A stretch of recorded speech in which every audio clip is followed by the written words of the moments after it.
wrote Mark's Gospel? Well, a lot of scholars have said that the Gospels are anonymous because they don't list their authors inside the text. But that's kind of a bad reason to think that they're anonymous. And scholars who say that often are not very familiar with ancient writing practices, because a lot of authors, where there's no dispute, or they'll mention themselves in the first person elsewhere as if the audience knows who they are, just like Luke does for Theophilus in Luke chapter 1 in his preface.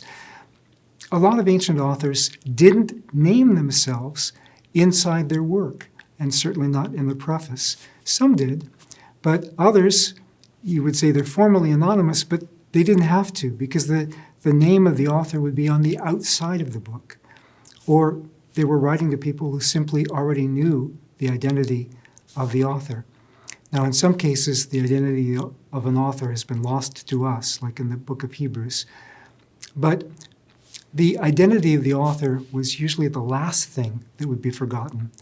And within living memory of when the Gospels were written, and living memory is the period in oral historiography that's considered the most reliable. So it's within a couple generations, within like 60 to 80 years, when eyewitnesses are alive, or those who knew eyewitnesses are alive. Well, within that period of living memory, we have reports of who wrote the Gospel of Mark. And most scholars think, well, nobody's going to make up a non-apostle. Nobody's going to make up a secondary character as the author of a gospel. So most scholars think, actually, it probably was Mark.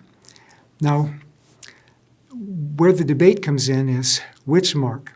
Mark was one of the most common names in the Roman world for Roman citizens. However, the author is Jewish, and there's some debate about that, but there's a fair consensus that the author was Jewish. That's a whole other question.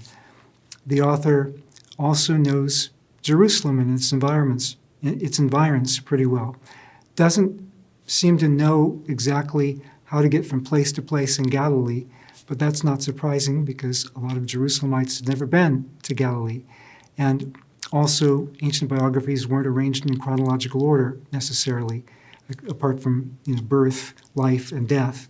So Mark doesn't have to report things like getting from this place to that place in Galilee in precise order. Among Jewish people, Mark was an extremely rare name, and therefore the Mark that we hear about is probably the Mark we hear about everywhere in the New Testament, which is one Jerusalemite by the name of Mark.